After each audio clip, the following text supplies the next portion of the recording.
Hey everyone, a few days ago I received this question from a viewer. This person wrote, I've been making huge progress with double unders, but can't do more than 70 to 80. I want to do 100 of them in a row at least once. I consider myself in good shape and use good skipping form, but I become gassed, I guess, and have no energy to spin the rope or jump after 70 to 80. Any quick pointers to help me hit 100? This is a great question. A few years ago, when I was aiming for 100 consecutive double unders for the first time, I had the same issue. In order to do lots of double unders in a row, you need good stamina and good jump rope technique. If you have good jump rope technique, that means you're going to waste less energy when you are performing double unders. That said, however, what if you have good stamina and good technique, but you can't complete those last 20 to 30 double unders? What can you do? In the footage you are seeing now, I finished my workout with a few sets of 100 double unders. This is the final set. At this stage, I was pretty tired and sweat was pumping from my body and down my face.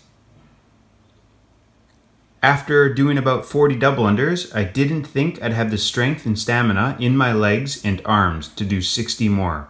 So what did I do? The first few tips involve your brain. When I'm tired, I often tell myself, you can do it. Or I repeat a positive phrase, such as this quote from motivational speaker Eric Thomas. You're already in pain. Don't quit. Get a reward from it.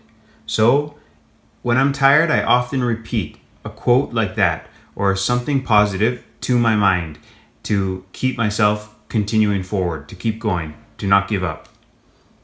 Another mental tip is instead of focusing on doing 100 double unders, focus on doing 10 at a time. Breaking the task down into small parts makes it seem much less difficult. Now, you don't have to do this from the start if you don't want, but you can begin to do it once you feel fatigue setting in. So let's say after you do 50 double unders, then start counting in increments of 10. So not 51, 52, 53, but 1, 2, 3. And when you reach a point where you feel that it will be almost impossible to do any more double unders, do the following physical tips I'm about to share, but also focus on just doing another 1 to 3 double unders. And when you do those, do another 1 to 3 double unders.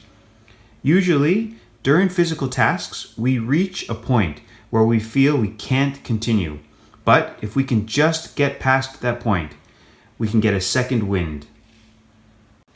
Okay, so during a tough physical workout, such as performing a lot of double unders in a row, when I feel especially tired, I try to slow down my breathing. I try to breathe slowly in with my nose and out through my mouth. This relaxes your mind and body and can help deliver much needed oxygen to muscles and organs.